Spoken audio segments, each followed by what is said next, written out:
everyone. Welcome back to Way to Gets Better. This is episode 64, and today's topic is phobias. Before we dive in, I just want to explain that last Friday, I didn't record an episode. I decided to take the day to spend time with my nieces. They ended up sleeping over. And then I just wanted to enjoy the rest of my Easter weekend and spend family time. Also, last night I was going to drop an episode. I had this whole episode written out. And unfortunately, my dad just recently switched Wi-Fi services. And for some reason, my laptop where I record this was not connecting.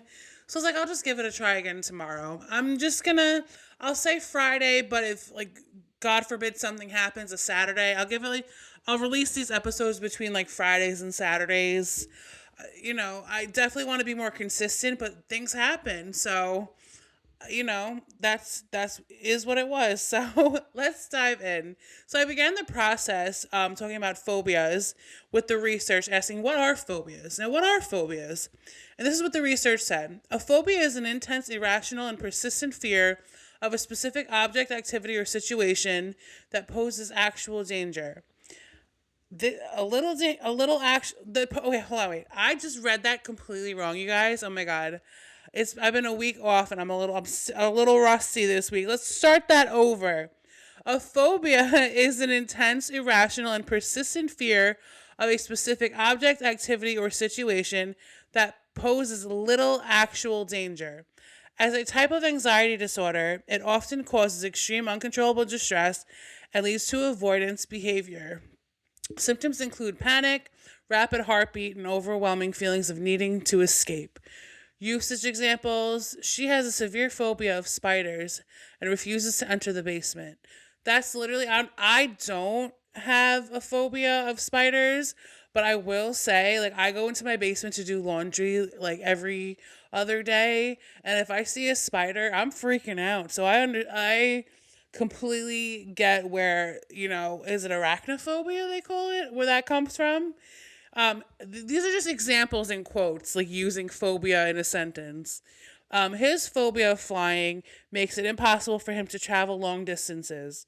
Now, there are people I do know that have they have phobias of certain things due to trauma, and we will dive into that. We will talk about the causes of phobias, and I know, for example, I wouldn't say it's a phobia, but if you know Travis Barker, he did get into a plane crash years ago, and it was known for a while that he was afraid of flying. Well, that was also probably due to trauma, and I wouldn't say he has a phobia, but I do understand. My point is, I'm trying to say is that certain people have phobias of fears of different things due to past experiences, trauma, and there's more causes of it, but we'll talk about it. So this is one of those episodes I'm doing today.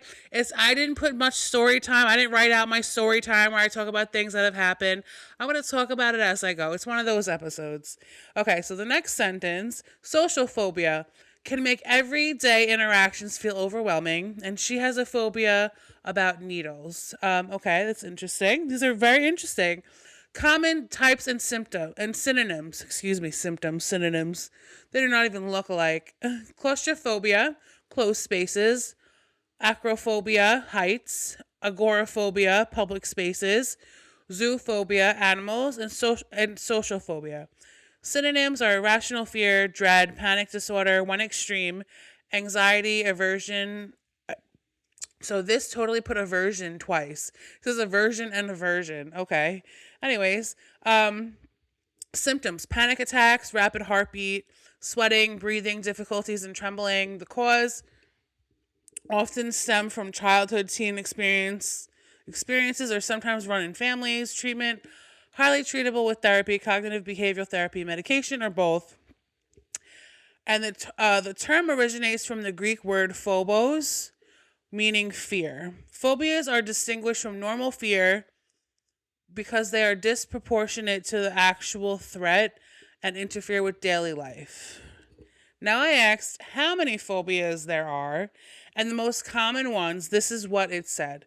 Technically, there are an infinite number of phobias because a person can develop an irrational fear of virtually any object or situation. However, Medical and psychological communities generally recognize 500 defined phobias that have been formally named. And then the three main categories, there's different categories of phobias. We have specific, which is specific phobias, which is it's labeled as simple. So specific simple phobias, the most common group involving an irrational fear of a specific trigger like animals, heights, or medical procedures. Social phobia, social anxiety disorder, an intense fear of being watched, judged, or embarrassed in social or public situation. And agoraphobia, the fear of being in places, situations from which escape might be difficult or help unavailable, often leading to people to avoid public spaces or even leaving their homes. The most common phobias, so I got a whole list and we're going to go through them. We're going to talk about it. Arachnophobia, which is the fear of spiders. The prevalence and the impact, cited phobia. Then we have, I'm going to try to pronounce these, so bear with me, guys. We have ophidiophobia, which is snakes, the fear of snakes. It's one of the most widespread animal-related fears. Then we have acrophobia, which is a fear of heights. It affects approximately 3% to 6% of people. We have aerophobia, the fear of flying, which I was talking about in the beginning. Affects between 10% and 40% of U.S. adults. And then we have xenophobia, which is the fear of dogs, frequently linked to traumatic childhood experiences. I actually, back when I was friends with the friend group, there was a friend in our group who has a fear of dogs due to a traumatic experience. So that it is very true. Injections, fear of injections, which is called trypanophobia, which affects 20% to 30% of adults, often leading to medical avoidance. We have astrophobia. It's the fear of thunder and lightning, extremely common in children but can persist into adulthood. We have claustrophobia, enclosed spaces, affects roughly 5% to 10% of the population. Glossophobia, and I spoke about that in a previous episode, which is the fear of public speaking, and often considered the most common social fear, affecting up to 75% of people at some point. And then we have the mesophobia, meso, germs and dirt, also known as germophobia, often overlaps with OCD. So I feel like you're thinking I left out some of the biggest common talked about phobias and the ones that are prevalent in everyday society, but I mapped out a whole section and a whole topic for those phobias, and we will get to it. So stay tuned. So, how are they named? How are phobias named? Most phobias names are created by clinicians as needed by combining the Greek prefix representing the object with the suffix phobia. This is why you may see complex names like, oh my god, this word that they gave me with the research, hippopotamus. Wait, hip hip hippopotamus. Wait, you guys are, I'm dying. Hippopotamonstro. What is this? Well, basically, it's the ironic fear of long words. So that's why they put that in there. I do not know how to read that. And there's nomophobia, the modern fear of being without a mobile phone. Oh my god. That is literally probably nowadays more common than usual. I'm actually going to look that up now. I'm curious. The modern fear of being without your mobile phone. Let me leave the notes real quick. Let's go to nomophobia. Let's have Google tell me about nomophobia.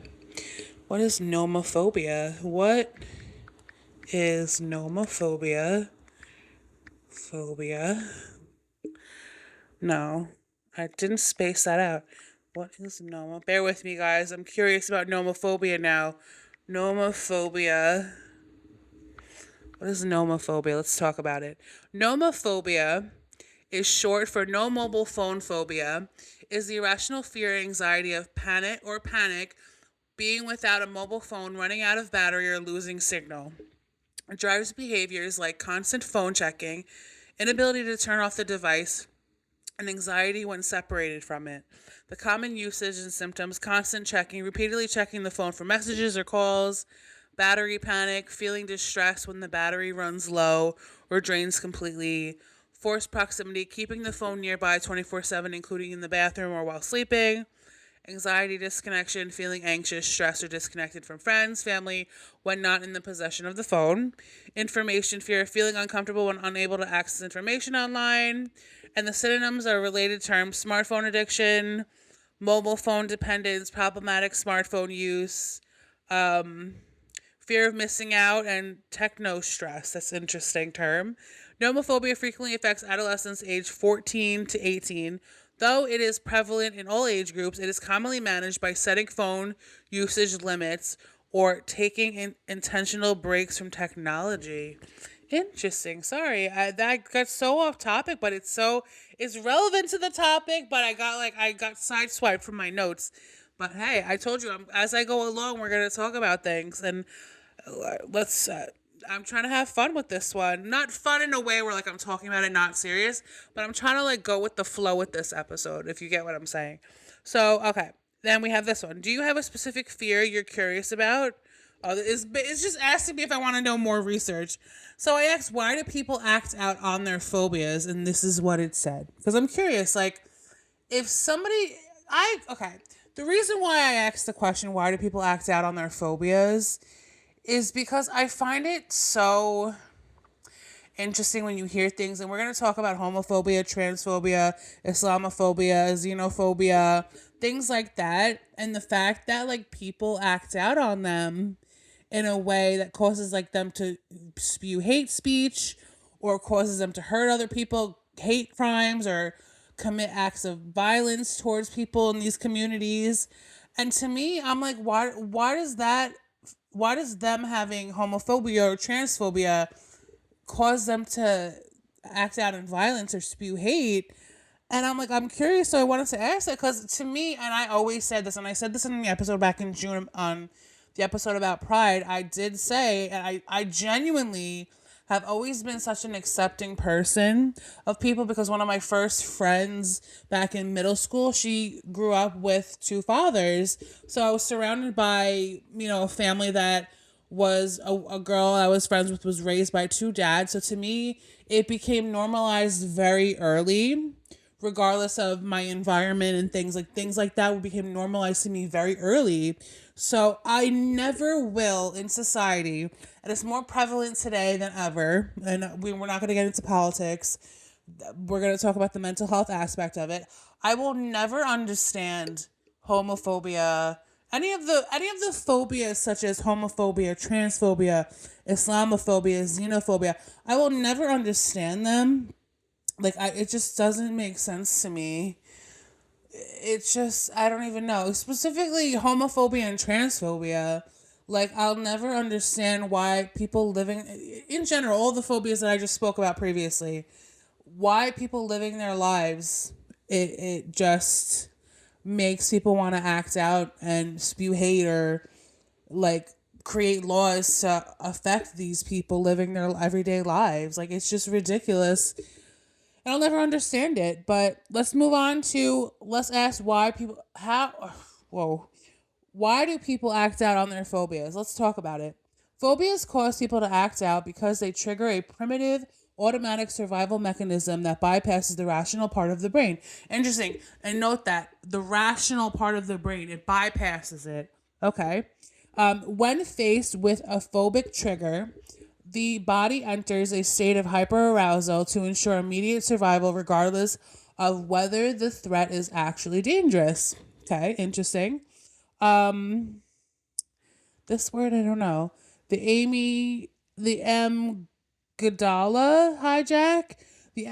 Amygdala, I don't even know what this word is, guys. I apologize. The brain's emotional smoke alarm reacts to phobic triggers in a split second. Rationality shuts down. That A word, I don't even know how to say it. Listen, I'm educated, but there's some words I just don't. So it sends distress signals, and it can impair the cerebral cortex, the area responsible for reasoning and judgment. This is why people cannot think their way out of a phobic reaction. Their brain has temporarily lost the ability to rationalize that the situation is safe. Sensitivity. In people with phobias, the amygdala is often hyperactive, causing it to sound like a false alarm for harmless objects like spiders or heights, and the four survival responses. Once the alarm is triggered, the body releases hormones like adrenaline and cortisol, forcing one of the four instinctual acting out behaviors.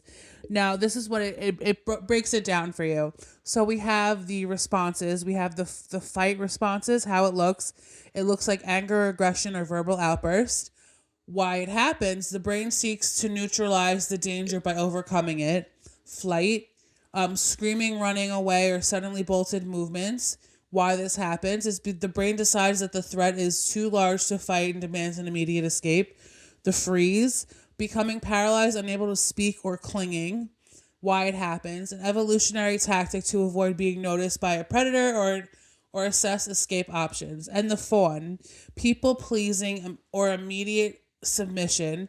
It's an attempt to appease the threat to prevent harm, more common in social phobias. And the intense physical compulsion, the acting out, is often often a physical necessity.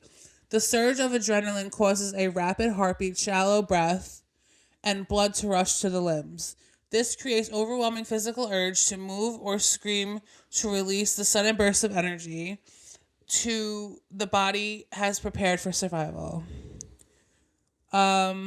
For children, this stress often manifests as tantrums or crying because they lack the vocabulary to explain the intense internal panic they are experiencing. And phobias arise from a complex interplay of genetic. So this is basically, now we're hopping on to the next topic. What causes phobias? Phobias arise from a complex interplay of genetic, environmental, and evolutionary factors. While some can pinpoint some people can pinpoint a specific event that triggered the fear. Many others develop phobias through a more subtle biological observational process. Now, the core influencing factors: genetics and biology. Research suggests strong hereditary link. If a close biological relative has an anxiety disorder or phobia, you are about 3 times more likely to develop one as well. Recent studies estimate the heritability of specific phobias to be between 30 to 60%. That's interesting. Traumatic life experiences. Many phobias are experimental. Experimental. What?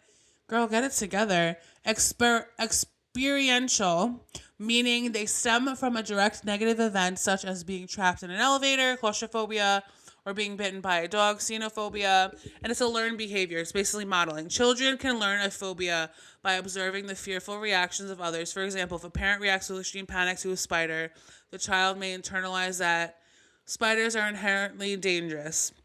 An evolutionary preparedness. Humans may be biologically predisposed. Oh my God, get it together, girl. Predisposed to fear things that were lethal to our ancestors, such as heights, snakes, spiders, and deep water. This explains why people are rarely phobic of modern dangers like cars, electrical outlets, despite them being statistically more dangerous today. And neurological underpinnings. Modern neuroscience has pinpointed the amygdalas is the central hub for fear processing. The amygdala dysfunction in individuals with phobias. I'm going to Google, before I continue this, I'm going to Google how to say amygdalas, because I sound like a fool.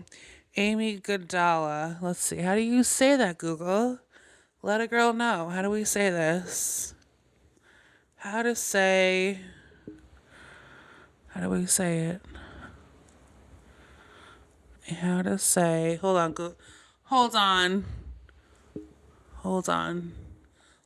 listeners. How to say amygdala. Okay, hold on, guys. Bear with me. This is one of those episodes.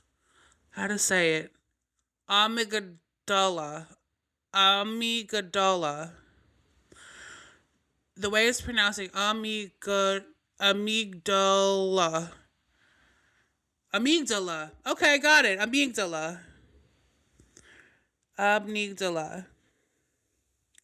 Amygdala dysfunction in individuals with phobias. This emotional alarm may be hyperactive or have a lower threshold for activation.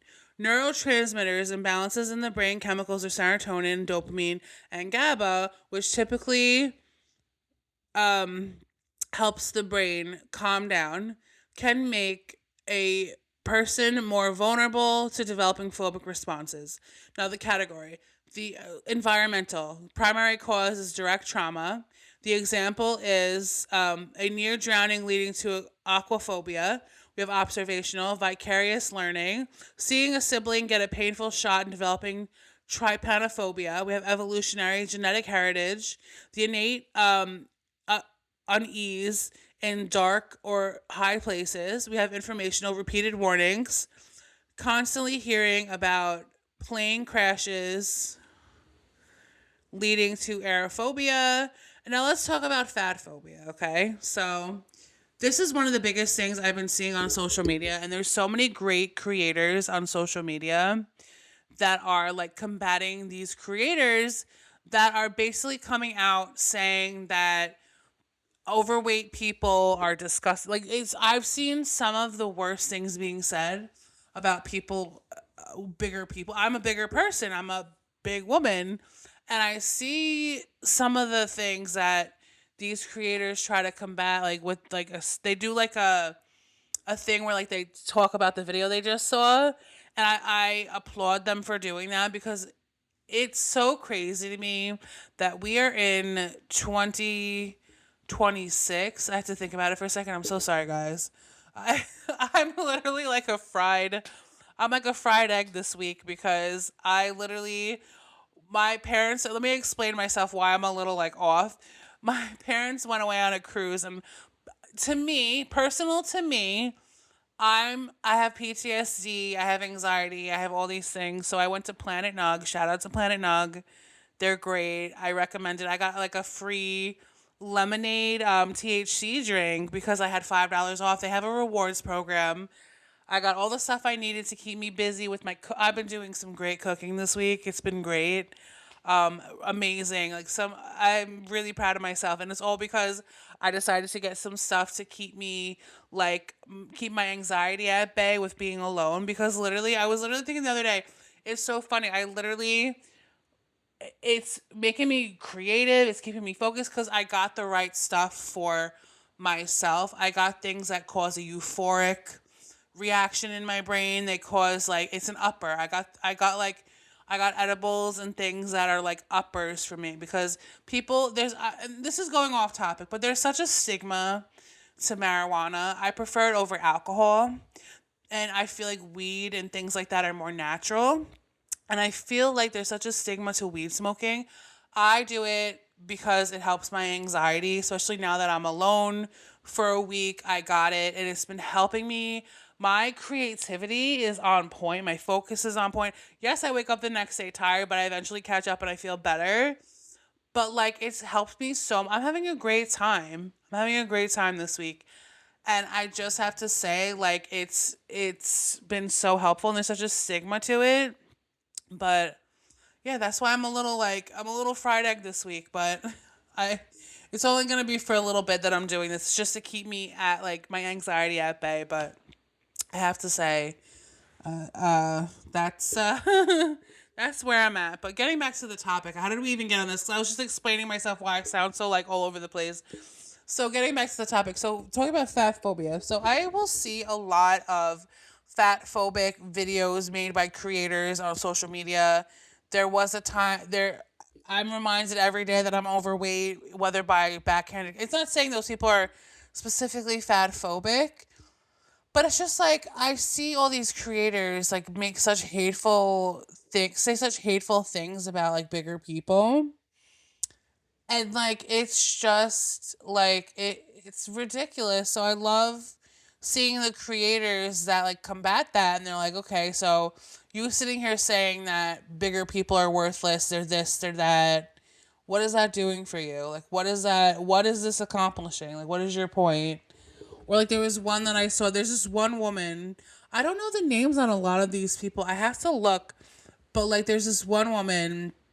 She's like a bigger woman, and I just commented on her video because this guy literally was like, oh, he's like, go to the gym. I don't care. Go to the gym. I don't care how like messed up this sounds. And like, he was just saying a bunch of things. And then, she literally made a video of her like just dancing as like a an oompa loompa and like twerking. It's like so funny. She like a lot of these creators like to combat it, and my hat's off to them because it's literally people are so horrible, and it's more prevalent on social media more than ever now.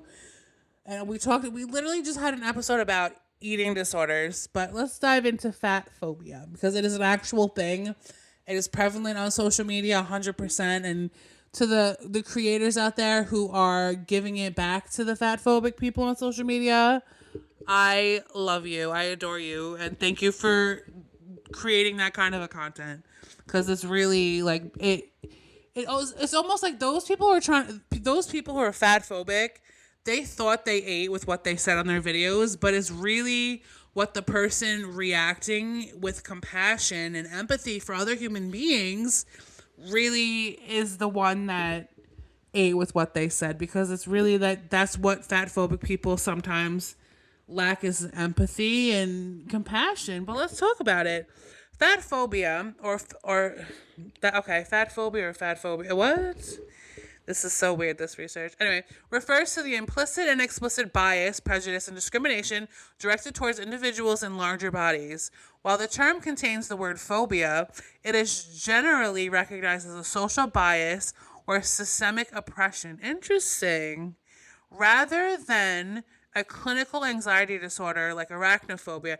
Interesting. So you heard that, guys? It's basically a social bias. It's recognized as a social bias or systemic oppression, regardless of it having a phobia. This is interesting because when I was reading the research about like phobias, I'm like, okay, like it's giving me all this information, but I had in mind like homophobia, transphobia, and like fat phobia and Islamophobia, xenophobia. Those are more social biases and systemic oppression. That would make sense. So this is interesting, but we're gonna talk about it. I hopefully it breaks it down more. So, key dimensions of fat phobia. It manifests across society in three primary ways: individual bias, negative stereotypes that assume people in larger bodies are lazy, unintelligent, or lacking self-control; systemic discrimination, structural barriers in the physical world, such as small seats in airplanes and theaters, or lack properly sized medical equipment, blood pressure cuffs and gowns. 100%. I have had a blood pressure thing pop on me. I have to get the extra thing on the airplane thing, but I'm not ashamed of it, honestly. One day I will get the surgery to, tuck in my stomach and lose the weight for my health purposes, but I'm not ashamed of my size at all. Like, that's what I'm saying. So I can admit these things. And I can talk about the size that I wear, these things without fear of like what someone's gonna say, because I own it. Medical fat phobia, documented issue in healthcare where providers may over-attribute any medical concern to a patient's weight, potentially leading to a diagnostic errors and delayed treatment. There was a time in my life where I had a doctor who had terrible bedside manner and basically pretty much ripped me apart because I was overweight. And I never talked about this. It was like a doctor I had to go to for like, it was something specific. I only had to go to him once, but basically like he just pretty much ripped me apart for being overweight, and he was like really going in on me. This is like a long time ago, but it's just like that's like ridiculous. Anyways, distinction from clinical phobias. Feature: clinical phobias, claustrophobia. The nature is mental health condition. It's a anxiety disorder. Is nature a system of social ranking and prejudice? Okay, wait. Clinical phobia is claustrophobia. It's a mental health condition, anxiety disorder. Fat phobia, social bias, is a system of social ranking and prejudice. And then we have reaction, intense irrational panic or terror. And the reaction with fat phobia, dislike, avoidance, or judgmental behavior. 100% every single day. It comes out in people every single day. And then we have clinical terms, often a specific name like Casomorophobia, or for pathological fear of fatness. And then we have, and then the fat phobia, the social bias, usually referred to as weight stigma or anti-fat bias. The impacts on health, contrary to the idea that fat phobia motivates people to lose weight, research consistently shows it harms health. Chronic exposure to weight stigma is linked to increased, whoa, I just lost my place, increased cortisol levels, higher blood pressure, depression, and social isolation often leads to medical avoidance, where individuals delay seeing a doctor to avoid being shamed about their size. 100%. I get where doctors are coming from, but they could say it a little nicer. And I'm not just saying this. I recently went to the doctor and I got blood work, and he was so kind. There was really only like one or two things that needed to be worked on. It was nothing serious.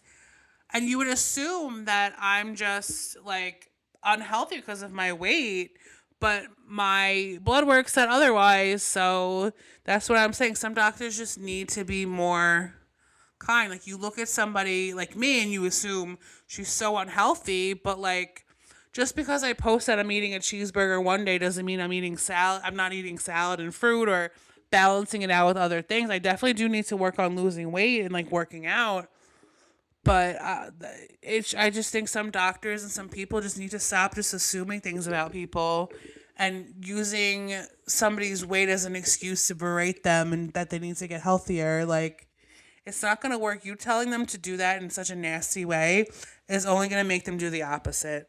So, okay. Um, okay. Changing perspectives. Movements such as body liberation, and healthy at every size works to depathologize the fat body. This includes reclaiming the word fat as a neutral descriptor rather than an insult, for pushing for healthcare that focuses on symptoms and well-being rather than just a number on the scale. Now let's talk about fat phobia on social media, and I just spoke about this, but let's get more into specifics. Fat phobia on social media is a systemic bias against individuals in larger bodies that manifests through both overt harassment and subtle algorithmic patterns. Unlike a clinical phobia, it has a social aversion rooted in the belief that thinness equates to health, virtue, and success, while fatness is a moral failing. Common manifestations of fat phobia on these platforms typically shows up in three ways: overt body shaming and trolling. This includes derogatory comments, dehumanizing language, and harassment on posts featuring larger bodies. Content with weight based discrimination often receives higher engagement, likes, and retweets than neutral content. Concern trolling, a subtle form of bias where users offer unsolicited health advice to express worry for creators' well-being as a mask for criticizing their size. And diet culture content, the promotion of thin ideal standards through filters, editing tools, and before and after photos that frame weight loss as the ultimate self-improvement goal. Algorithmic and structural bias. Research suggests that platforms like TikTok and Instagram may unintentionally reinforce fat phobia through their design. Shadow banning and visibility. Fat creators. Okay. I don't like that. Okay. I don't like how they just worded that. Fat creators often report being. Okay. Let's talk about content creators with bigger that are of a larger size, like fat creators. That's ridiculous. I don't like that. I was just reading it as I saw it, and then I realized, I'm like, what is happening? Um, Content creators of a bigger size report being shadow banned or having their content suppressed compared to thin creator. What is this? What is this, you guys? This research. Algorithms may favor images that fit traditional beauty standards because they historically receive more engagement. Content moderation errors. Visual AI may flag a fat person. And why is this? Why is this? I'm sorry, guys. I had to call out this AI. I got this stuff from Google, and it's basically just saying like a fat person. I don't like this. May flag a bigger person in a swimsuit as inappropriate because their body shows more skin surface area than a thin person in a same garment, leading to disproportionate censorship. I'm not going to talk about the next one because Oh my god, this is so annoying. I'm talking about like how this is worded. I always find myself correcting, but that's why I said I want to say things as I go along, cuz sometimes when I do episodes like that, I really focus on what's being said and then I give my thoughts on it, and sometimes like I like to shape out my episodes how I feel like it, because listen, it's my show. But I like to be thorough. But I just felt like this week I wanted to do this kind of an episode where I talk as I go and just give my thoughts. So, real world impacts, mental health, constant exposure to weight stigma on social media is linked to increased rates of social anxiety, 41%, depression, 37%, and eating disorders, 14%. Physical health, contrary to the motivation argument, experiencing weight discrimination is associated with increased cortisol levels, avoidance of exercise, and higher risk of actual weight gain due to stress. Healthcare avoidance. Users who internalize these biases are more likely to avoid or delay medical care to escape judgment. Interesting. Interesting. Yeah, so there was that. That was my topic about fat phobia. I wanted to talk about fat phobia, and then I wanted to talk about how it is prevalent on social media because it irks my nerves being somebody of a bigger size and seeing people just talk about people of bigger sizes like they don't matter. And like I said, your worth is not determined by the. Oh, man.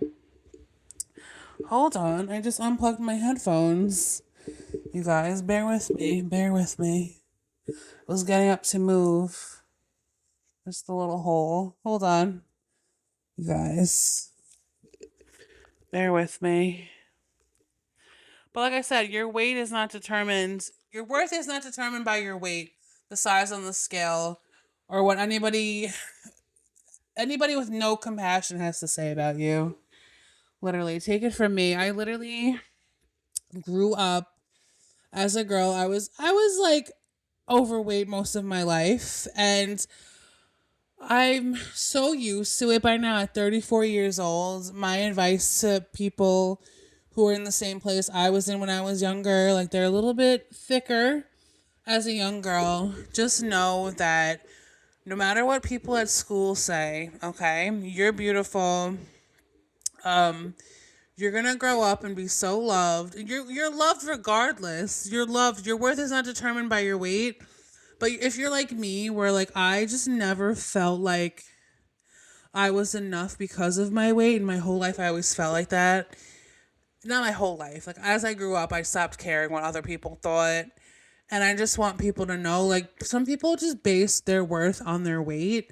And it's nothing. And I spoke about this in the last episode, but I just want to say to anybody who deals with fat phobia every day, like, I definitely deal with it, but I just let it roll off my back. And I'm just telling you how to learn to let it roll off your back once you realize that none of the things that these people in your school, if you're a little girl sitting at home listening to this, or if you are a teenager, if you're a preteen, if you're just anybody, any age, if you're listening to me right now, just know that your worth, like I'm going to keep repeating this, your worth is not determined by your size. It is determined by, it's just determined by you alone. Like you are enough as you are.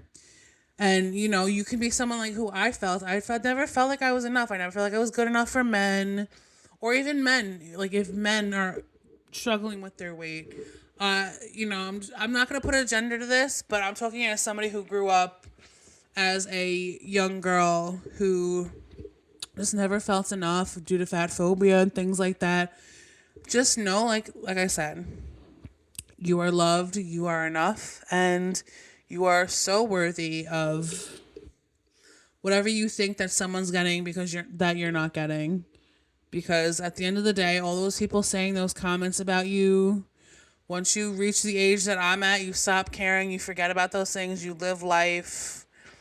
You live a life where like you just forget about the petty little things that were said to you. Like you'll remember it years down the line, but you'll be at a point in your life where like so much lived life has happened that none of that matters. So just know, like think every day that, you're worthy, you are enough, and your worth is not determined by your weight. So let's talk about homophobia now, What a way to transition. But homophobia, like I said, I will never understand homophobia.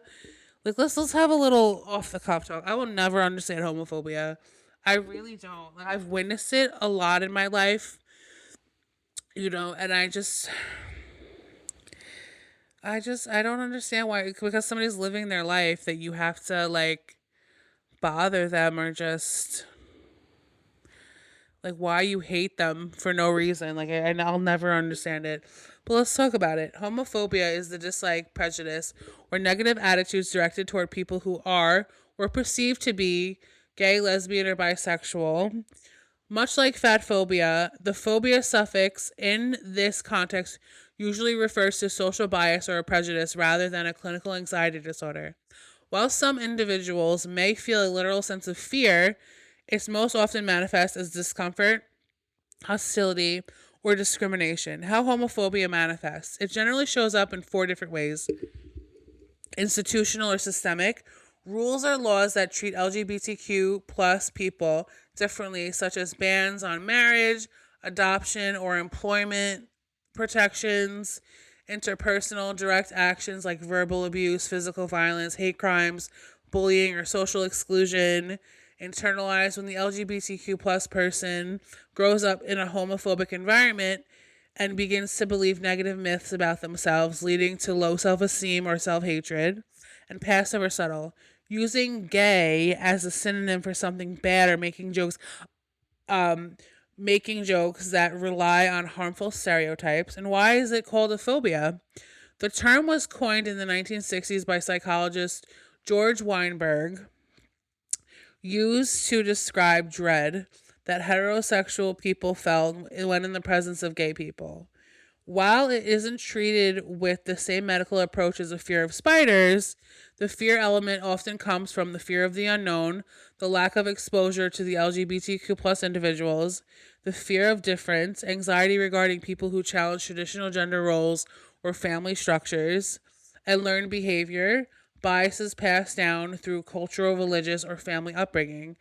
The impact and change. Homophobia has significant effects on mental health, often leading to higher rates of minority stress, depression, and anxiety among the LGBTQ plus community. Over the last few decades, many societies have moved towards LGBTQ. I can't even talk. It's like a tongue twister.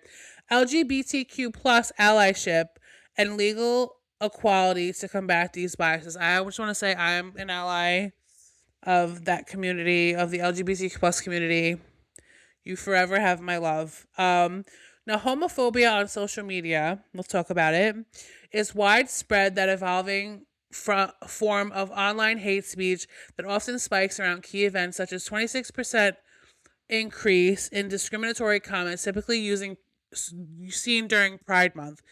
Unlike individual clinical phobia, social media platforms often act as a megaphone for systemic bias through algorithms that can unintentionally amplify harmful content and how it manifests online. Homophobia on these platforms ranges from blatant harassment to subtle coded language, viral slurs and tropes. Extremist narratives, such as the grooming trope, have seen massive surges on platforms like X, formerly Twitter.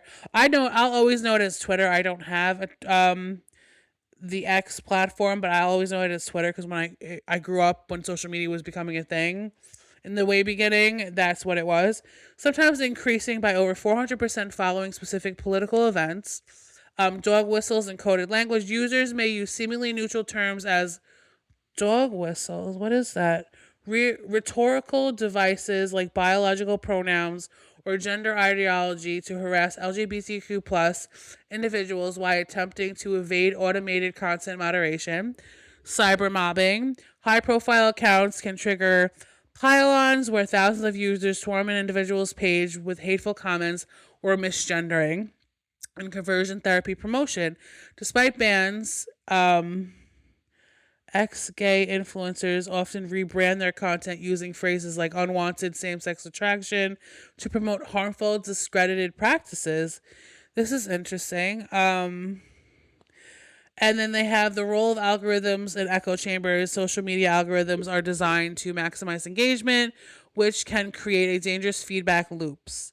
engagement-based promotion. Algorithms may prioritize controversial or hateful content because it generates high number of comments and shares, which platforms then monetize through ads. The rabbit hole effect. Studies have shown that interacting with even one piece of anti-LGBTQ content can lead to algorithms to recommend increasingly extreme homophobic, transphobic, and misogynistic videos. And then we have echo chambers. Personalization tools isolate users in filter bubbles there where their existing biases are constantly reinforced while opposing supportive and factual views that are filtered out. And the real world impacts. Mental health disparities. Exposure to online homophobia is strongly linked to minority stress, which can lead to higher rates of depression, anxiety, or suicidality among the LGBTQ youth. Avoidance behavior. Many LGBTQ plus individuals report self-censoring or leaving platforms entirely to protect their mental well-being. And offline harassment. Online hate often translates to real-world threats. Advocacy groups have documented hundreds of bomb threats and acts of vandalism linked to viral online narratives. And the current state of safety. Recent reports from organizations like the GLAD indicate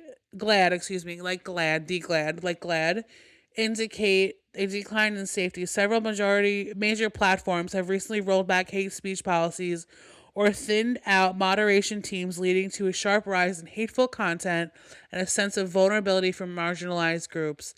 I just want to say that, like I said, I will never understand homophobia. It is very real, but I don't understand it. I really don't. I'll never understand. I will give a shout out though. I follow this couple that has a son. They're a very adorable couple. They're on Instagram, the Rainbow Dads. They're a gay couple. They have a son, and they just post like content about them and their son, and it's just sweet. It's really nice to see like such a loving family, and it just I love it. And they have spoken about dealing with homophobia in real life, and it just bothers me. It just really bothers me that we're living in 2026 and people still think it's okay to be homophobic towards a little boy because he has two dads or has two moms, or you know what I mean? Like I'll never understand that, whole idea of like bullying a kid because they have two parents that are of the same gender, or they have two parents. Like I don't understand it. And he's a real, like the little boy that I'm talking about, he's a very, like, I watch their content. I just adore them. I don't know them personally, but I just like just sometimes this is the thing. Sometimes I watch people's content on social media, the people that I follow, and I just absolutely, like, if you watch their stories, I feel like it's like a family, and you watch their stories, like, you just watching them interact every day, you fall in love with them. You're just like, oh my God, these people are so cute. Like, I love their content. I look forward to watching their content. And it's just, I'll never understand why people are just living their lives happy, raising a family. Like, why does it matter if it's two dads doing it? Why does it matter if it's two moms doing it? Why does that matter to anybody? Why? Like I said, I'll never understand homophobia. Why does it bother you that two men are kissing in public? Why does it bother you that two women are kissing in public? Like, why does any of that affect you? How does it affect you in your everyday life? Like, I don't understand it. So, there's that. Let's dive into transphobia. So, transphobia, it is very, very, very prevalent recently. A lot of laws being created. Like I said, I will never understand it because I think I'm just such an accepting person. Transphobia is the collection of negative attitudes, feelings, or actions towards transgender and non-binary people. Like homophobia or fat phobia, it is a social prejudice rather than a clinical anxiety disorder. It is rooted in the rejection of gender identities that differ from the sex a person was assigned at birth. Now, I just want to go into story time, and I know I've previously spoken about this. There was a movie I watched in my sociology of gender class when I went to Stony Brook. I don't remember the name. Let me Google it actually because I want people to watch it because it really hold on guys, bear with me. Google. Let's see, movie. It was a documentary, sorry. Documentary about young kids getting hormone therapy for a transition.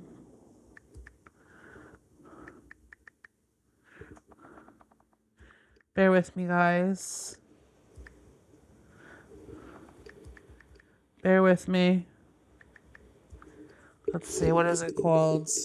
Let's see if this is the one. Several documentaries.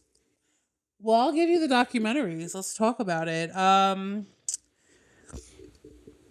Follow. Okay, let's talk about it.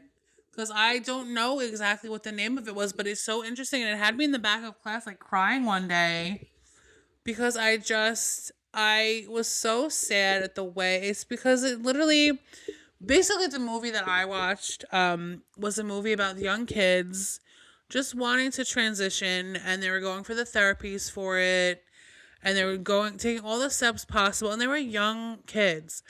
And we live in a society where people come out and they say, like, oh, because somebody's like 13 years old or somebody's 11 years old, like, why do they feel the need to, transition? They don't know anything. But if you literally watch one of these documentaries, I don't know if one of these is it. I'm going to read all of them and see if that maybe. But you literally watch these documentaries. It is literally young kids that are going through the therapies and they themselves want to transition, and it's like why is it up to society to decide like that they can or can't do that? Like, I don't never understand why people, just because, if I'm born a female and I want to identify as a male, why is it anybody's business if I do that? Why is it the right for the government to take away people's licenses because of their gender identity? I will never understand that. I've always seeing transphobia really annoys me because it annoys me. It may not that may be something people don't understand, but what I don't understand, I'm on the other side of it. I don't understand people's I don't know why people are so against the trans community. I've met some of the greatest people I've ever met in my life that were trans, and I'll never understand it. Just, but let's talk about the documentaries. This is me just doing it off the cuff. I had to see because I don't know the documentary name, but it was in my sociology of gender class, one of my favorite classes I took at Stony Brook. But let's talk about it. So there's several documentaries examine the lives of young children and adolescents navigating gender transition, including the use of medical interventions like puberty blockers and hormone therapy. So the key documentaries focusing on of transgender youth medicalization are Growing Up Trans, Frontline PBS 2015. This documentary explores the medical, social, and emotional challenges faced by transgender children and their families, particularly focusing on the new generation of kids taking puberty blockers and hormone therapy at younger ages. It features children as young as 9 undergoing social and early medication transition. That might be the one because I do remember it did show the family lives and how like a lot of their family was reacting to them wanting to transition, and it I cried because a lot of like there was one family where the father was just like he was so like he didn't understand why his child, he's like, this is my son. I don't understand like why he wants to transition. Like there's a lot of that, and it's very, very common in society. And it could be any number of things leading the father to not be accepting of it. And I've talked about it in previous episodes. It's just sad, and my heart goes out to anyone dealing with that, like the rejection of whether you're wanting to transition, whether you are a female wanting to identify as a male, whatever it is, and if your family's not accepting of it, just know that my heart goes out to you. Like it's a very common thing, and it breaks my heart every day that people just want to live their lives, and people just, whether society gives it to them or in their own homes, like I want to just collectively just anybody going through that, I want to just collectively just hug them all and just hug them tight until they feel better because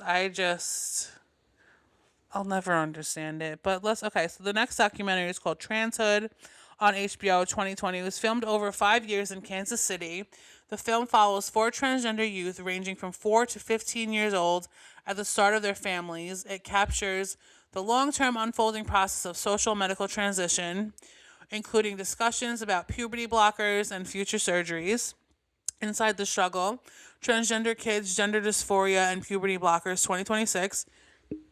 Excuse me. This documentary focuses on the intense debate surrounding medical interventions such as puberty blockers, cross-sex hormones, featuring families navigating care at clinics in the UK. That I don't know because I do remember it was in the UK, but I don't know. But we're gonna keep talking about it. There's one called Transgender Kids Born in the Wrong Body, various often referenced in 2025, 2026. It's a true story discovery type format. This highlights children of the as young as 6 to 8 who have been diagnosed with gender dysphoria, detailing their transition process and the intention to use puberty blockers and late cross-sex hormones, the divide, care for transgender children, Four Corners 2023. This investigation explores polarizing debate, particularly in hospitals like Westmead Children's in Sydney, regarding the risks and benefits of puberty blockers and hormone therapy, and the key themes of social versus medical transition, family dynamics, ethical and medical debate, and detransitioning. So there was that. I don't remember what it was called exactly, but I do remember like just watching the reality of like some people are so ignorant in this society and they'll think like, oh, people are 11 years old, what do they know? Like they know what they want, and a lot of these kids in this documentary show and they prove those people who say that wrong. So definitely check that out and educate yourself. So how transphobia manifests. Let me just stand up again because oh my god, this couch, I'm like sinking into it. Hold on, let me stand up. A mess. I'm a mess, you guys. Do you love me anyway? I don't even know. Do you love me? Oh my god, hold on. Hold on. Let me stand up. It takes like a whole 10 years for me to get off this couch. Hold up. Okay. There we go. Okay. Okay. How does transphobia manifest? Let's talk about it. Transphobia can be found in everyday interactions, legal systems, and cultural beliefs. 100%. It's more prevalent now more than ever. Interpersonal. This includes misgendering, unintentionally using the wrong pronouns, dead naming, using a person's birth name they no longer use, or social exclusion and harassment. I see that a lot, and we're going to talk about it. I see that a lot when it comes to Caitlyn Jenner. They dead name her a lot because I don't know. People are just horrible. Like, regardless of how you feel about Caitlyn Jenner, it is totally transphobic to sit there and refer to her as Bruce and just do it in such like a malicious way. Like, that is just so transphobic and not cute.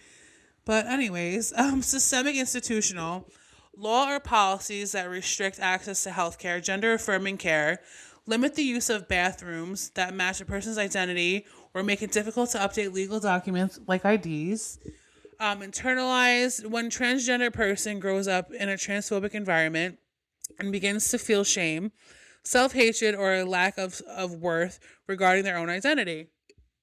Cissexism, the underlying belief that being cisgender, identifying as the sex assigned at birth, is the only natural or normal way to be, which automatically treats transgender lives as inferior. Now, I don't, like I said, I don't understand transphobia. I never will. And this is not me going on this rant is nothing political. It's nothing, and I will talk about the laws that are being put in place due to phobias. We will talk about it. That is part of this topic today, and I've been going on for like the past hour now. But I will say I don't understand transphobia. Homophobia, xenophobia, Islamophobia, any of those things that are social biases that are labeled as not labeled as phobias. They have the phobia in the name, but they're social biases. I'll never understand those.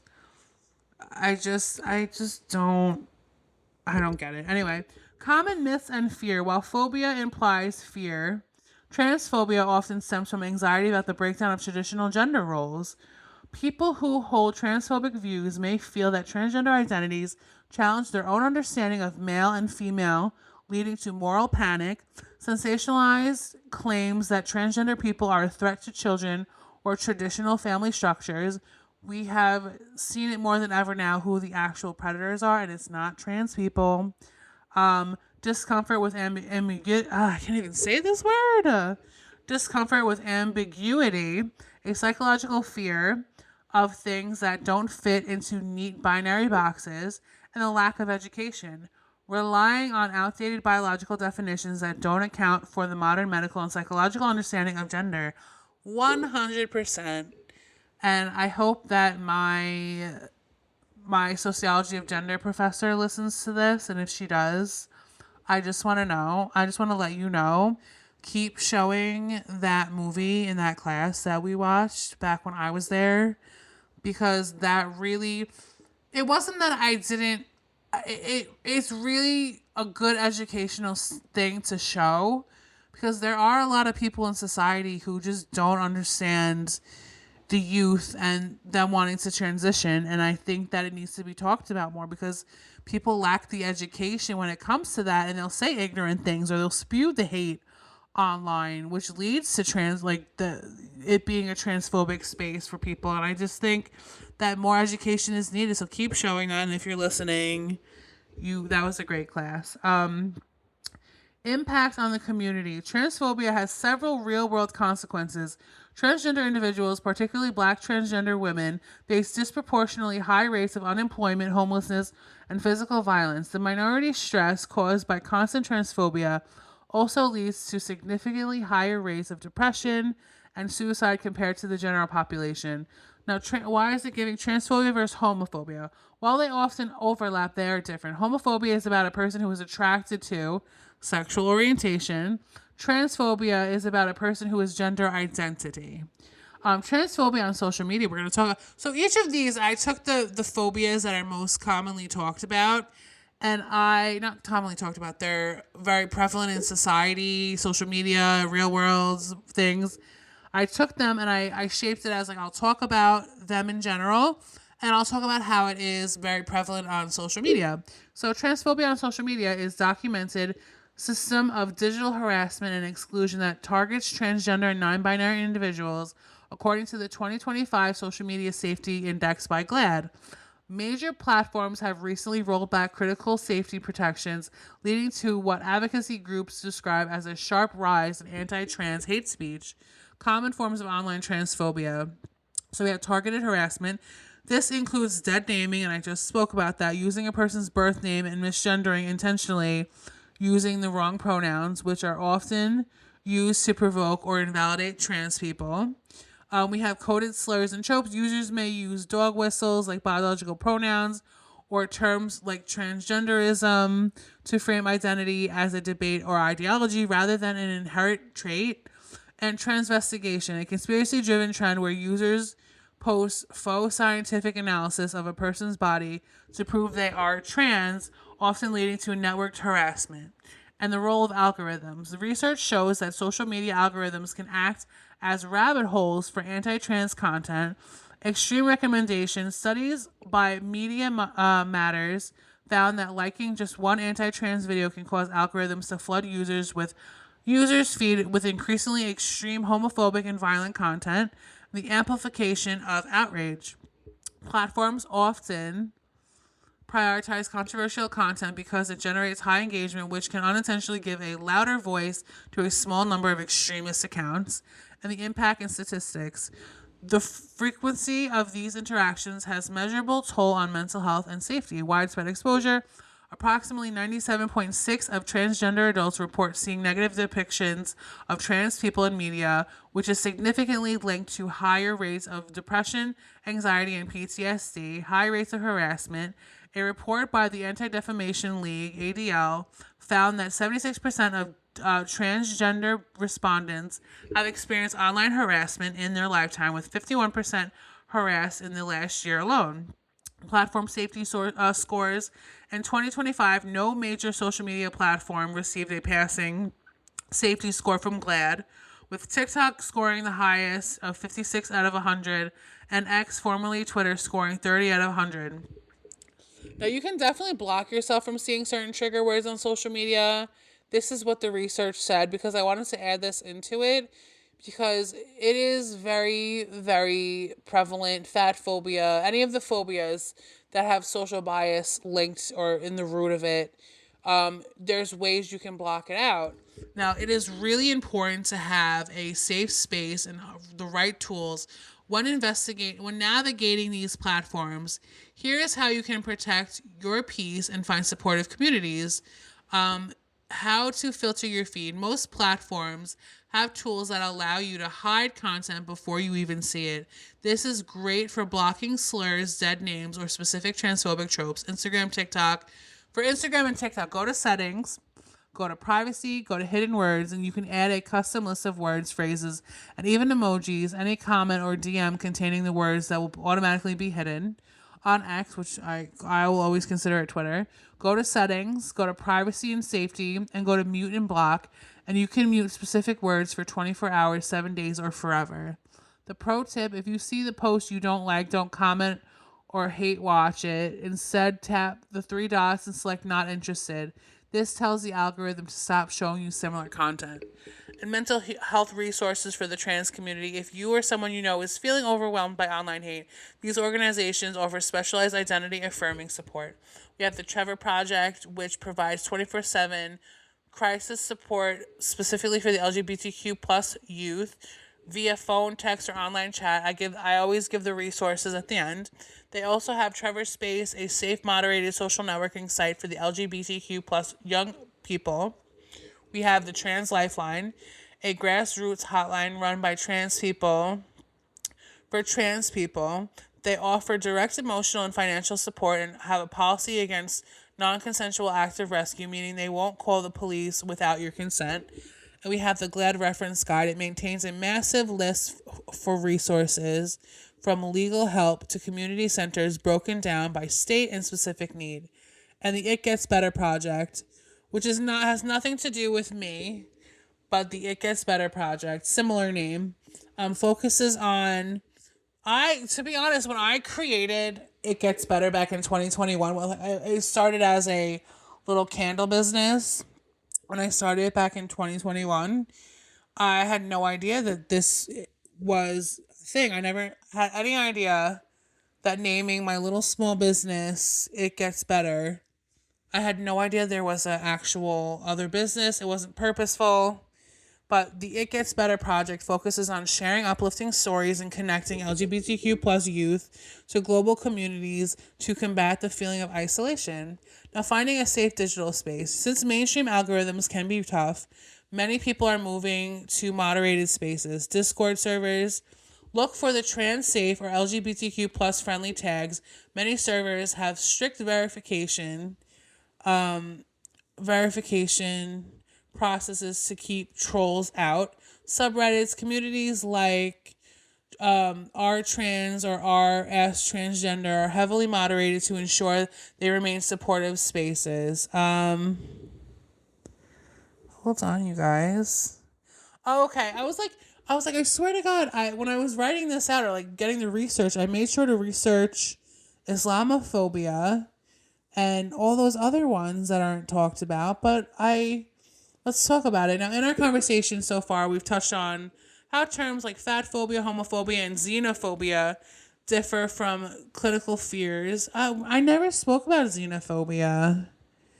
Let's talk about it. I have Islamophobia on here, and we can touch on that more because, like I said, this is kind of this is one of those. Oh, okay. No, I did. I was about to go do some research, but okay.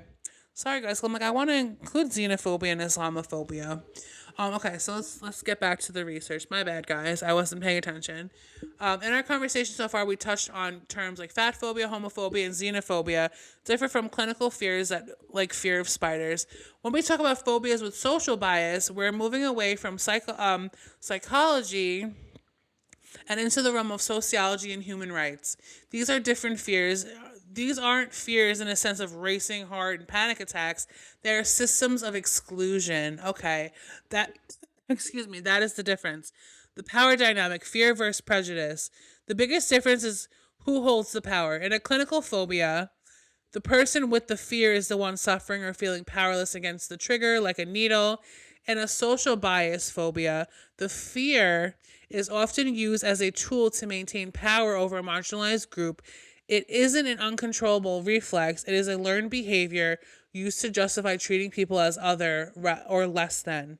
Common social phobias. Okay, we spoke about the ones that I knew definitely were the big elephant in the room when talking about this topic, and but let's talk about more. So, common social phobias, beyond the ones we've already discussed, like I said, other terms use the phobia suffix to describe social prejudice. Islamophobia, the target of bias is Muslims or people perceived as Muslim, stereotyping as violent discrimination in travel, employment, or hate crimes. And I know that was very common back when 9/11 happened. It's still common today, but I don't understand it. Um,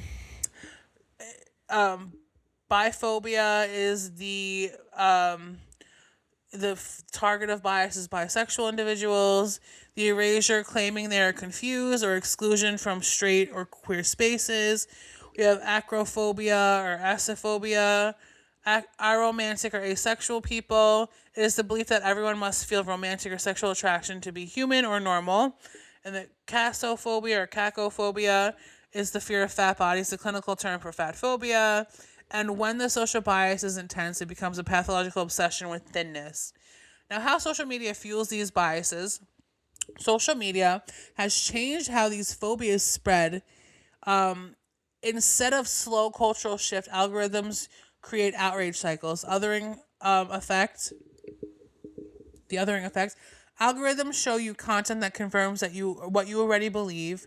If you engage in a post that paints a certain group as dangerous, you will be fed more of it, reinforcing a social bias until it feels like a rational fear. And I don't know, guys, I can't talk today.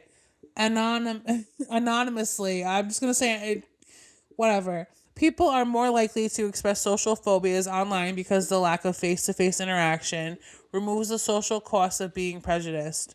Now, why we use the word phobia for bias? There is a lot of debate among linguists about this. Some argue that calling prejudice a phobia makes it sound like a medical condition that can't be helped. However, the term stuck because it highlights the irrationality of the hate. 100%, that is the word. When it comes to any of those phobias that are social biases, the irrationality of it all is what I don't understand. Like, I just don't understand why it even exists.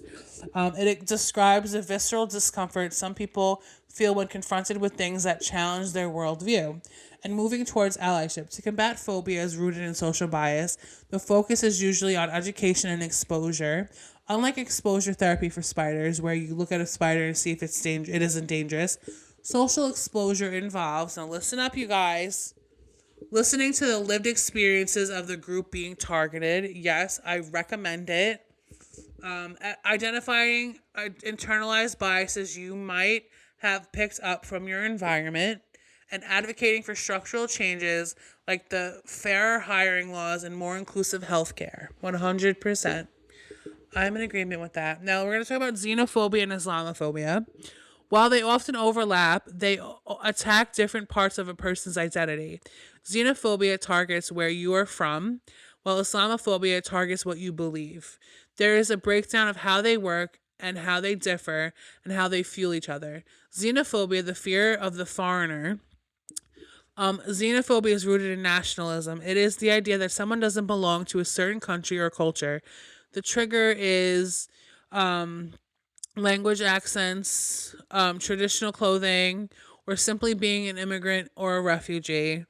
The narrative is that they're taking our jobs, they're changing our culture, or they are a drain on our resources. The power dynamic, it positions the native citizen as superior and the outsider as a threat to the nation's stability. And the example is that discriminating against a person because they have a foreign accent, regardless of their actual religion or race.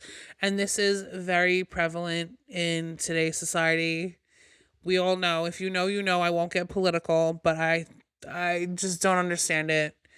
I don't understand it. There's so many. I know so many great people in communities that are being treated the way they're being treated, and it hurts me. I wish I could do something, but anyways, Islamophobia. The fear of faith. Islamophobia is a specific type of religious prejudice. It is the dread, hatred, and stereotyping of Islam and Muslims. The trigger religious symbols like the hijab. Did I say that right? And I don't want to be disrespectful. Hijab, or the kufi, Islamic names, or the act of praying. I don't want to say it incorrectly. The narrative, it often relies on securitization or the false idea that all Muslims are inherently violent, anti-Western, or terrorist. The power dynamic, the positions Western or the secular values as civilized and Islamic values as primitive or dangerous. An example, hold on. I feel like a little. A woman wearing a headscarf being harassed in a store, or a mosque being denied a building permit due to neighborhood safety concerns. And then we have how they intersect and they overlap. On social media and in politics, these two often blend in as one big bias. It is called racialization, assumption of faith. People often use Muslim as a shorthand for anyone perceived as Middle Eastern, North African, or South Asian. Because of this, the Sikh man or Christian Christian Arab, might experience Islamophobia even though they aren't Muslim. And the invader trope. Xenophobia frames the movement as people across borders as invasion, and Islamophobia adds to the layer of religious threat. That movement is frequently seen in viral posts and refugee crisis. What is the root cause? For xenophobia, it's the protection of the nation. For Islamophobia, it's protection of values and security. The target is the immigrant or the foreigner for xenophobia, and the target for Islamophobia is the Muslim or the practitioner. And the common slur, I'm not going to say these at all. It gives me common slurs. And the solution and focus, border control and isolation, and what their solution focus is surveillance and religious restriction. The impact on social media, both are amplified algorithmic bias. If a user clicks on a video about border security, xenophobia, the algorithm might start suggesting anti-Sharia videos. Islamophobia, this creates a hate spiral where your user begins to see anyone different as both a national or religious threat. There's information about how phobias have affected the hiring process. So we talked about xenophobia and Islamophobia, which I'll never understand. I just like I don't these social bias phobias that are with phobia in the word. I just like I said I don't understand it. I love people regardless of any of that. That's just how I am. I don't understand. So okay, so let's move on to how do phobias affect the hiring process. Let's talk about it. I think it can come from both the social biases and also I don't know, maybe actual phobias in general. I'm curious to see what this has to say. Let's see. And I do know we'll talk about this is just me bringing up that guy for the reason of I remember him telling me he comes from a Hispanic family, great family, but he was telling me his mom named him and his brother regular names because they felt like it was, in her opinion, she felt like when it came to the future and being hired for jobs and things like that, they would face less of a struggle because And so I'm curious to see that was just their personal experience with why they did that. But let's talk about how phobias, and that would that be called xenophobia? So like, or racism in general. Like if somebody sees that somebody's name is like a specific name from a culture, like I feel like it is very real in society that people won't hire somebody based off of that reason. So let's talk about it. Phobia is both clinical and social. Significantly, yes, see, there we go. Significantly disrupt the hiring process by creating invisible barriers that penalize qualified candidates and distort the judgment of recruiters. In 2025, the 2026 hiring landscape, the impact is divided between psychological impairment of the candidate and the biases of the hiring system. The clinical phobias, the performance killer. Clinical phobias, particularly social phobia, social anxiety, glossophobia, fear of public speaking, create a negative feedback loop during the most critical stage of the hiring, the interview. Interview anxiety studies show that candidates with a high social anxiety have a 27% lower probability of receiving an invitation for a job interview when they disclose the history of mental health struggles. The cognitive drain, in evaluative situations, the brain of a phobic individual focuses excessively on their own physical symptoms, sweating, shaking, and the perceived negative thoughts. This inward shift consumes cognitive resources, making the candidate appear less warm, likable, or even less competent than they actually are. And the candidate experience, approximately 93% of all candidates report feeling nervous before an interview.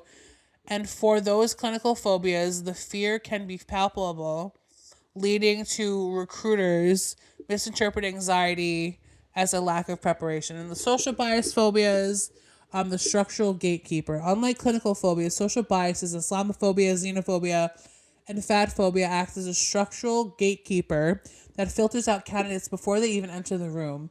Name bias in 2025, the non-visible Muslims, those who do not wear religious markers, cited their name as the primary reason for being denied a job. And we just spoke about that. Denied a job. Some candidates report receiving interviews after changing their name of their CVs.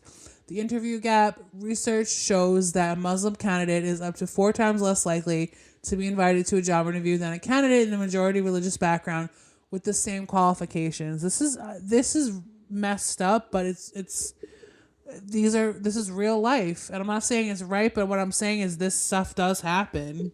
It's crazy. It's crazy. Sector exclusion: an overwhelming 80% to 90% of visibly Muslim women feel they are effectively banned from working in specific sectors such as management, teaching, or politics due to religious identity discrimination. And the emerging hiring trends of 2026. The current job market has introduced new modern phobias that are changing how people look for work. AI anxiety. Roughly 20% of workers say they are staying in jobs they dislike, specifically because they fear they are unemployable at the age of AI. This job hugging, interesting, slows down the hiring market because experienced workers are too afraid to switch roles. Hiring PTSD. This is an emerging term for employers who have made bad hires in the past, and they fear based on decisions making lead companies to add more ghost jobs and unrealistic experience requirements, further discouraging anxious candidates. And mental health stigma. Despite a rise in support, 42% of employees in 2025 still worry about talking about mental health or past phobias would negatively impact their career prospects, and how companies are responding. To counter these effects, progressive organizations are adopting anxiety-aware hiring practices, reducing evaluative pressure. Some recruiters provide interview questions in advance to reduce performance aspect on skills, blind recruitment, using software to mask names and religious markers to combat the initial social phobia bias, and supportive branding. Companies that explicitly mention health support in their job descriptions see higher engagement from talented, anxious candidates. So let's talk about the big issue, how phobias are affecting lawmaking. Now let me sit up for this because my leg is killing me. It literally, my back, I'm trying to like make my back not go out. I'm trying to combat that, but hold on, you guys. Let me just move up a little bit. Okay, so phobias ranging in the clinical anxiety to social biases influence lawmaking by shifting the focus of policy from subjective data to emotional or defensive reactions. The current 2025, hold on, moving around a little bit. The current 2025 to 2026 legislative landscape, this is visible in two distinct ways: the codification of social fears into law and legislative efforts to dismantle the legal protections those fears create. Okay. So codifying social biases into law. When social biases like xenophobia, Islamophobia, and transphobia influence legislators, they can lead to laws that specifically target or exclude certain groups. This is very systemic, a lot of this stuff. The conversation, targeted restrictions. In the early 2025, nearly every U.S. state considered bills that challenged the rights of transgender people, such as blocking access to health care or legal recognition. These bills are often driven by cultural anxiety and the mischaracterization of marginalized groups as threats to traditional values. Institutionalized bias, laws such as the anti-Sharia legislation in several states prevent judges from considering foreign laws, which legal expert from Berkeley's Othering and Belonging Institute argue is inherently xenophobic and infringes on constitutional rights. And the managed hierarchy. Contemporary 2025 discrimination often functions as a managed hierarchy where legal systems normalize institutional practices that make redress for marginalized groups increasingly difficult. And fear as a legislative lever. Fear is a powerful motivator used strategically by politicians to scare citizens into supporting policies that might otherwise reject. Now, American Psychological Association said that, and now manipulative narratives. Political campaigns frequently use fear to drive votes towards a specific candidate or away from opponents by fanning anxieties about national security, immigration, or external threats. Risk perception. Fear can lead to draconian government actions or the passing of biased law, even when a perceived threat, such as a specific invasive species or a minority group, is exaggerated or unfounded. Algorithm amplification. Social media plays a critical role by fanning the flames of fear and disseminating misinformation rapidly, which is in turn pressures lawmakers to respond to the public alarm. Now, the legislative countermeasures 2025 to 2026. Conversely, some 2025 and 2026 legislation specifically aims to neutralize phobia-based legal defenses or reduce stigma. The LGBTQ plus Panic Defense Prohibition Act of 2025, a significant federal bill introduced in June 2025 to prohibit legal panic defenses based on a victim's sexual orientation or gender identity. The Stop Mental Health Stigma in Our Communities Act of 2025 is aimed at reducing the social phobia and clinical stigma that often prevent individuals from seeking help and participating fully in society. And the Hate Crime Reporting, the Improving Reporting to Prevent Hate Act, introduced in April 2025, seeks to ensure that law enforcement agencies accurately report hate crimes to create a clearer picture of threats a community faces. Now, here's a breakdown of specific bills being debated in 2026 and how international laws are stepping in to address these social phobias. This isn't getting into politics. This is just talking about laws in general. We're just talking about how these things are being affected as with lawmaking. A specific state federal bill in 2026 building the momentum from 2025 to 2026 has seen as a surge in legislation aimed at both protecting marginalized groups and in some regions further codifying social anxieties. The Equal Access to Healthcare Act 2026, several states are debating bills that would penalize medical fat phobia and transphobia by requiring healthcare providers to use weight-neutral diagnostic tools and prohibiting the denial of gender-affirming care. Education and Privacy and Protections Act. Following the cultural anxiety of 2025, new 2026 state bills are being introduced to either mandate or strictly forbid the discussion of gender identity and systemic racism in schools. These bills are often framed as parental rights, but are viewed by critics as legalizing transphobia and xenophobia in the classroom. The Digital Transparency Act of 2026, a new federal push to force social media companies to reveal how their algorithms amplify fear-based content, specifically targeting the spread of Islamophobic or anti-immigrant disinformation. Now, this is a really long topic, you guys. We're almost there, Bear with me, you guys. We're an hour and 30 minutes into it.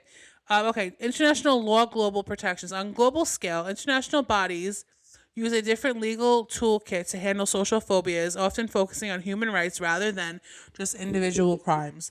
The EU Digital Service Act, DSA enforcement, excuse me, as of 2026, the EU has begun levying its first major fines against platforms that fail to remove illegal hate speech, including xenophobic and homophobic content. Unlike the US, the EU legal framework views as speech as infringement on the rights of others to live without fear, and a UN resolution on Islamophobia. Following the appointment of special envoy in 2025, the UN is drafting a 2026 Global Code of Conduct to help member states identify and eliminate Islamophobia in their legal systems, focusing on removing barriers to employment and religious practice. International Covenant on Civil and Political Rights. This treaty is increasing being used in the international courts to argue that panic defenses like the LGBTQ panic defense violate the right and the life of equal protection under the law. And the panic defense evolution is one of the biggest shifts in 2026 is the legal dismantling of the panic defense, the idea that a person can be scared into a violent act by someone's identity. Ending the excuse, the mid-2026, over 25 U.S. states have successfully banned the use of gay or trans panic defenses in court, or LGBTQ panic, or the way this is labeled as gay or trans panic in court. Shifting the burden, these laws move the focus from the defendant's phobic reaction to the victim's right to safety, effectively stating that an irrational fear of someone's identity is never a legal justification for harm. 100%. Now, we talked about that, which wasn't political. Once again, I don't get political on this show. I am just trying to bring information out about the topic and talking about how, and we all know it, is talking about how people with phobias tend to create legislation. And I was actually, speaking of that, I was watching this video of Neil deGrasse Tyson. He was talking about science. But what he said in the beginning, he was just saying that he has a fear of the people in power making the laws of the land when they lack the education or knowledge of certain things and they base their lawmaking on their beliefs. 100%.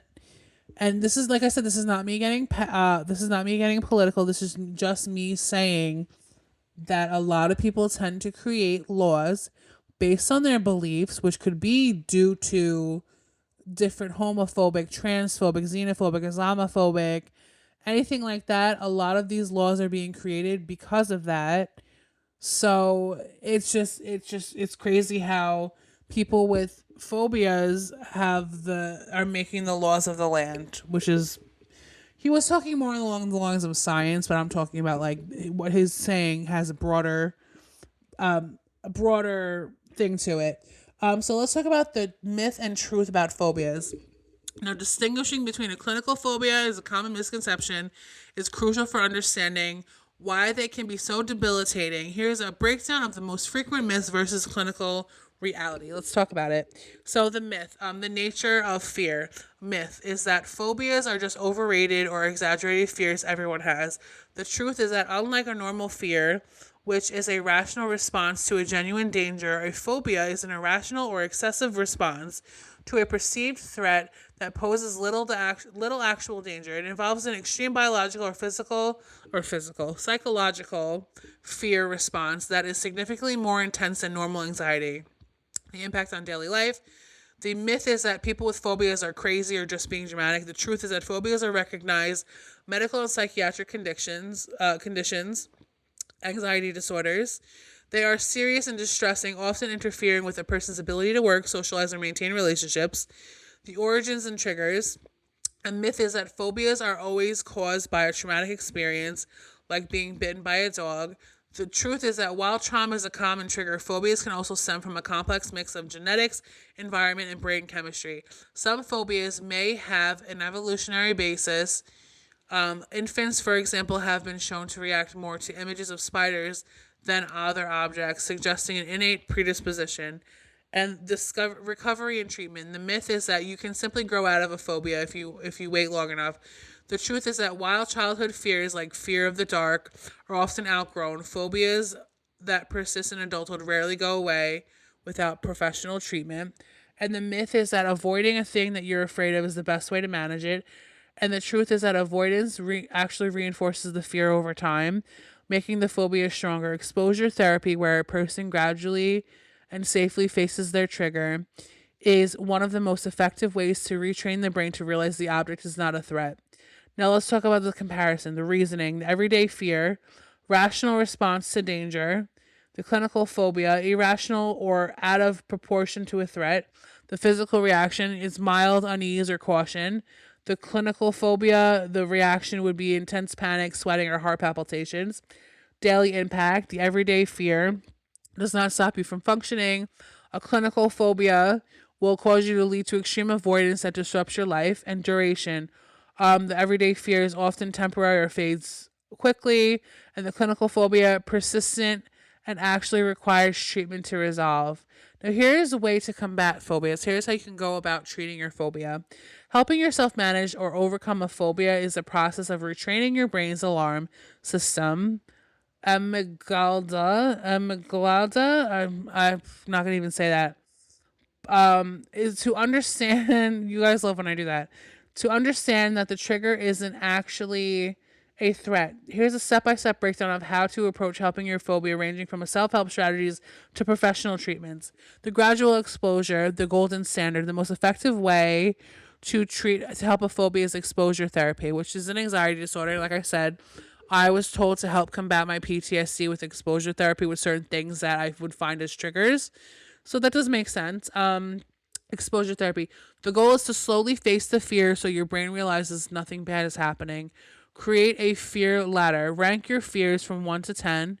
If you fear spiders, a 1 might be looking at a cartoon spider, a 10 might be holding a real one. Step by step, start at level 1. Stay with the fear until your anxiety drops by half. Only then move to level 2. And the consistency, short, frequent exposures are better than one long, overwhelming session. Physical grounding techniques. Because phobias trigger a fight or flight response, you need to calm your body to help your mind stay rational. Box breathing. Inhale for 4 seconds, hold for 4, and exhale for 4, and hold it for 4. This is physically forces your heart rate to slow down. And then we have the 5, 4, 3, 2, 1 method, the snap out of a panic spike. Naming 5 things you see, 4 things you touch, 3 you hear, 2 you smell, and 1 you taste. This pulls your brain out of the future fear and back to the present reality. And the cognitive reframing. This involves challenging the myths your brain tells you during your phobic reactions. The identify as catastrophe. Ask yourself, what is the absolute worst thing I think will happen?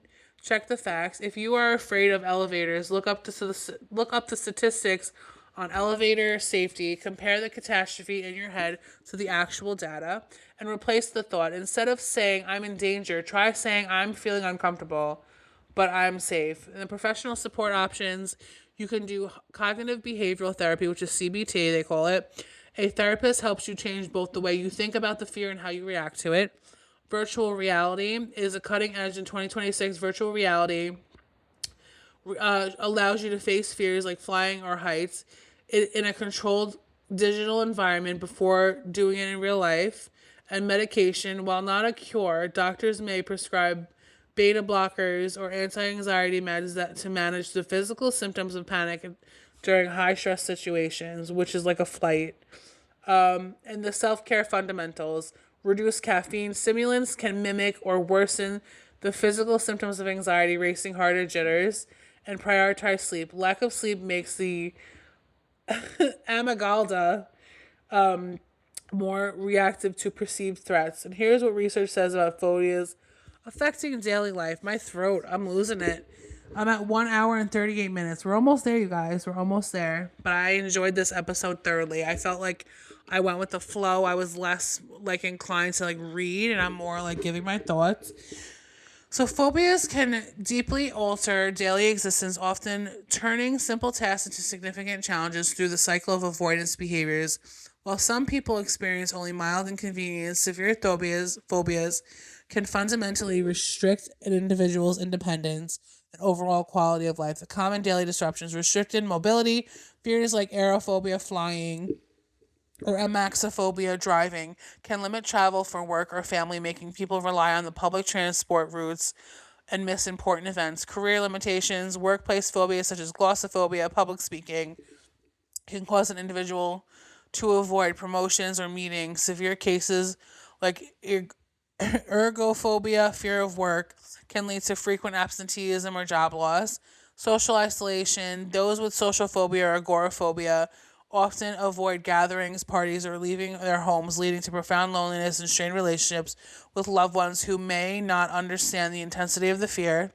And health consequences, trypanophobia, fear of needles, or fear of medical settings, can cause people to delay life saving checkups, vaccinations, or essential blood tests. Okay, even thinking about a trigger can cause the brain to initiate a fight or flight response. Physical symptoms, daily life can be marred by chronic stress, rapid heartbeat, sweating, dizziness, nausea, trembling when faced with the triggers. The emotional burden is that many sufferers feel constant shame, frustration, or embarrassment because they know their fear is irrational, but they feel powerless to control it. And the mental health links, chronic anxiety from phobias often increases the risk of developing secondary conditions like depression, sleep issues, or substance misuse as a coping mechanism. These are the impact examples. For social, avoiding friends' homes because they have a dog, xenophobia, routine, taking stairs for 30 floors to avoid elevator claustrophobia, and personal, refusing to get to the park due to the fear of birds or insects. If you or someone you know is struggling, reaching out to organizations like the Trevor Project for reach out to organizations like the Trevor Project for LGBTQ plus youth or the Trans Lifeline that can provide vital first step toward reclaiming a sense of freedom. So even the most successful celebrities experience intense or irrational fears. So common phobias in Hollywood. So this is basically just talking about, and the reason why I bring this up is because these people have openly talked about this, and I want people to feel like when they hear the celebrity being named for whatever fear I'm about to say, they can be like, oh my God, like I love this person. I'm a fan of them because they're going through and they've spoken about it. It helps me feel less alone. I always have to clarify that. And when I do this, part of it, my dog, she's like, out of respect to the people, I try to, when it comes to specific topics, when it came to the sexual assault topic, I made sure I just read the names. You can do the research on your own. That was their stories to tell. Nobody owes you their story, and it's certainly not going to come from me out of respect. There's certain topics that I will give disclaimers about, like if I'm about to talk about this person, it's not due to gossip, me gossiping or trying to make profit off of it. It's just me trying to make you feel less alone. So I'm very like with this specific area of the show when I talk about celebrities, I try to be respectful. But this one, these people talk openly about it. So let's talk about it. Flying, aviophobia. Whoopi Goldberg witnessed a mid-air collision in 1978, which grounded her for 30 years. She traveled primarily by luxury bus until undergoing a flying without fear course in 2009. Jennifer Aniston and Cher have also been candid about their fear of flying. We have celebrities with fears of clowns, which is colorophobia. Despite his eccentric film roles, Johnny Depp is famously unsettled by exaggerated features of clowns. Other actors with this fear include Daniel Radcliffe. And then we have animals and insects. Nicole Kidman suffers from lepidopterophobia, which is fear of butterflies, and often going on great lengths to avoid them since childhood. We have Scarlett Johansson, the fear of birds, ornithobia, and then we have Matt Damon is terrified of snakes. And then we have some more of them. These are very specific ones. These are unusual and highly specific. And I won't say it's unusual. Well, let's just say they're very specific. Unusual is not the word to describe it, because it's normal to these people. Antique furniture. Billy Bob Thornton has an intense aversion to French and English antiques from the 18th and 19th centuries, particularly ornate Louis the, I don't even know, style chairs. Dry paper. Megan Fox cannot stand the texture of dry paper.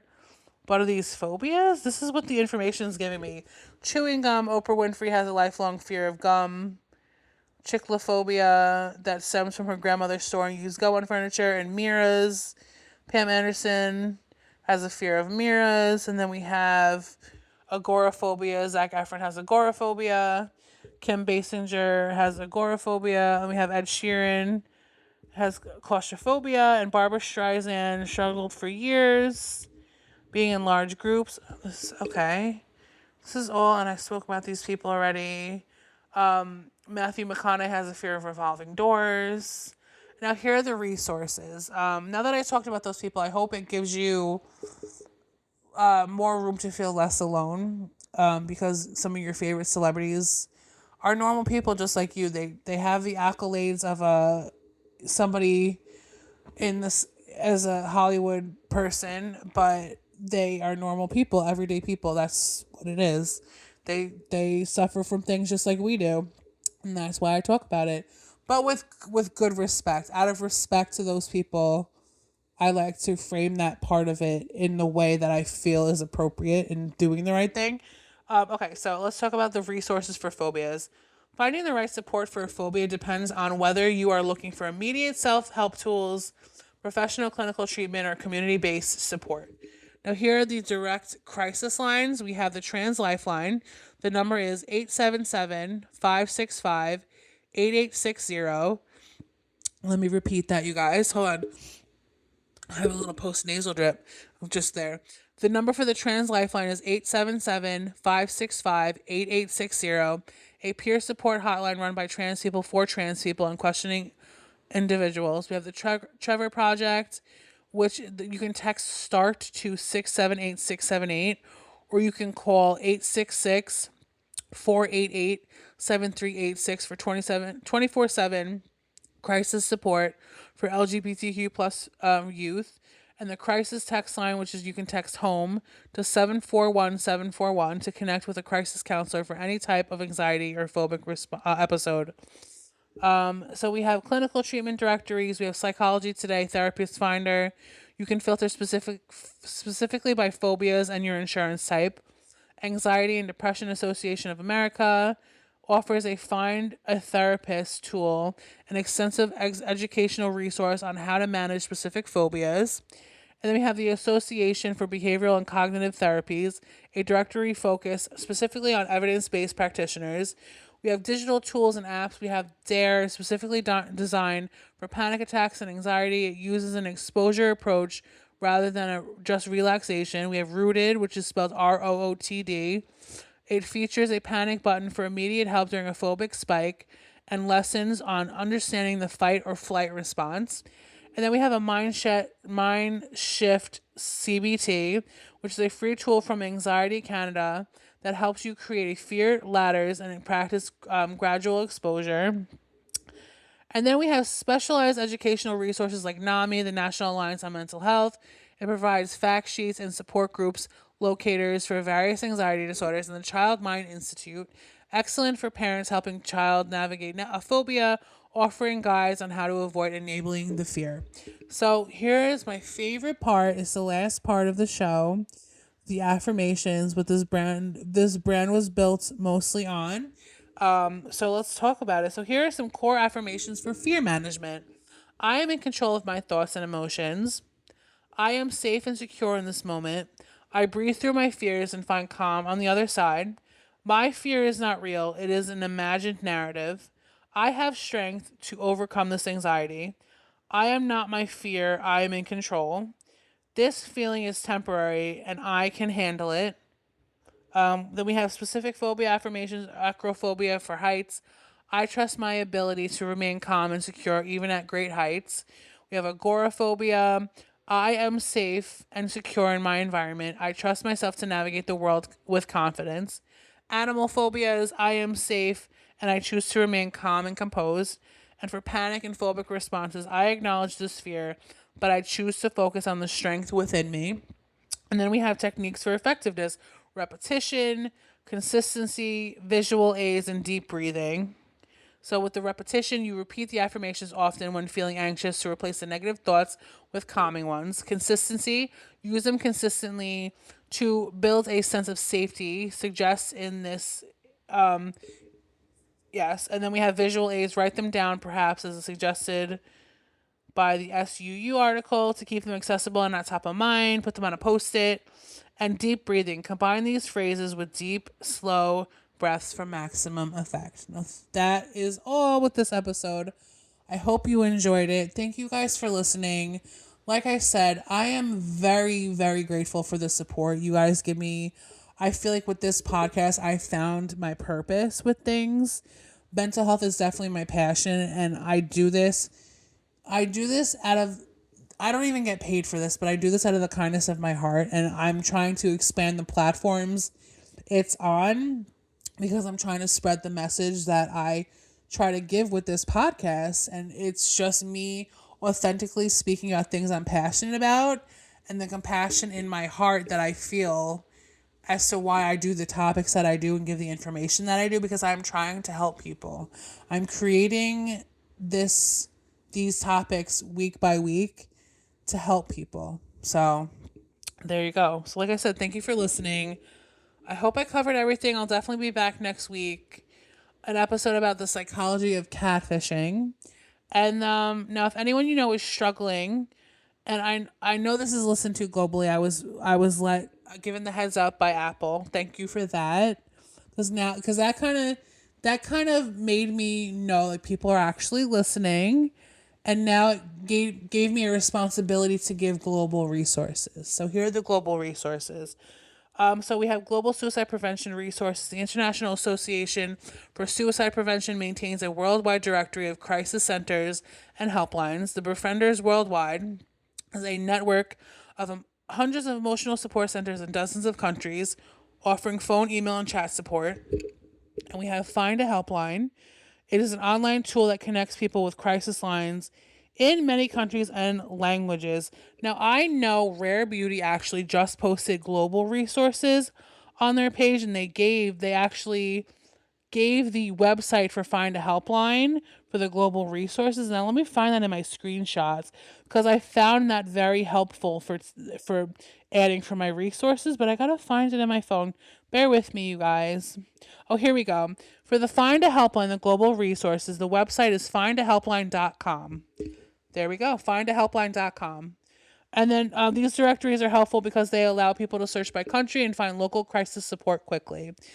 Now that I talked about the global resources, here are my regular resources, and I'm going to incorporate global resources every day.